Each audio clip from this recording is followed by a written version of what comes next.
Dr. Gil Yaron is going to be chairing our next session. He's an author, Middle East correspondent for German, Austrian, and Swiss media. His articles appear in Focus magazine and Frankfurter Allgemeine, and he is very well equipped for this session. It has been stated before, hardly a week has passed by recently without Israeli media mentioning the threat of a boycott on Israel. Now, is that the typical hyperbole of the Israeli press as we witnessed recently?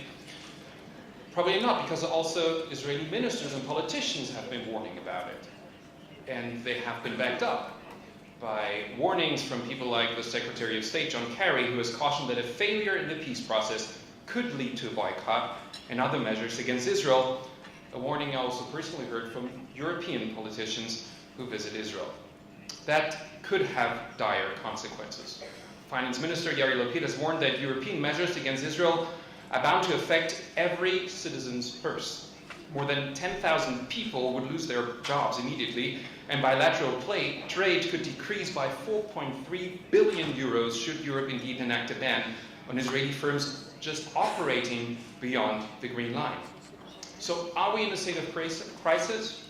As you've heard before, it's a very difficult question to answer. And as usual in Israel, there's no simple answer to this question. Because Israel and the EU, and we're going to talk about the specifics in a few minutes, maintain a very complex relationship. At the same time, there's this deep alarm. As has been stated before, Brussels and Jerusalem have never had such a close and deep relationship as they do today. Just in July 2012, the EU enhanced its relations with Israel actually in 60 trade and diplomatic policy areas, including increased access to its single market, closer cooperation on transport and energy, and enhanced ties with 9 EU agencies. And as has been stated before, Israel is the only non-European country to join the Horizon 2020 program. But then there's the downside that we've talked about. The harsh and repeated criticism of Israel's policies by the EU, and the newest bone of contention that also has been mentioned, the new directive from July 2013, which doesn't only mention to abstain from economic contact with settlements, but actually with any Israeli firm operating in the territories occupied in '67, including East Jerusalem. And that's a move that was perceived by Israel's, by the National Security Advisor Benjamin Netanyahu. Yaakov Amidor, he described it as a conscious decision to attack Israel politically and economically, and a type of economic boycott. 5 European countries already are warning their companies against projects over the Green Line, and other EU countries, as well as the EU Commission, are considering warning businessmen to avoid financial activity beyond the 1967 lines. But this would not only affect banks, if we talk about financial transactions. All businesses operating beyond the Green Line could be and are affected by this new directive. I've talked to farmers in the Jordan Valley, and they've said that basically the British market, which was one of the most important markets for their produce, is closed to them today.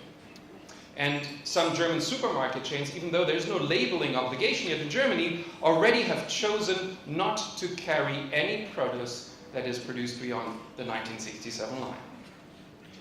And as you all know, Wittens, the largest supplier of drinking water in the Netherlands, has cancelled already a memorandum of understanding with the Israeli national water company Mekorot because it drills for water in the West Bank. Actually, and all the while, this Wittens company continues to work with the coastal municipalities waters utility in the Gaza Strip, a governmental arm of the Hamas government, even though Hamas is on the European list of terrorist organizations. So the insistence on enforcing this Green Line before an agreement has been reached could have further very interesting consequences, as a matter of fact, because if you want to hit every business that does anything beyond the Green Line, you would have to hit basically any airline coming into Israel, because by flying into David Ben Gurion Airport, they take a turn over the West Bank. So as you can see, the potential for the bilateral relationship is enormous. We could have a blooming relationship, as has been promised to Israel if it signs an agreement, but there are also large dangers that are lurking.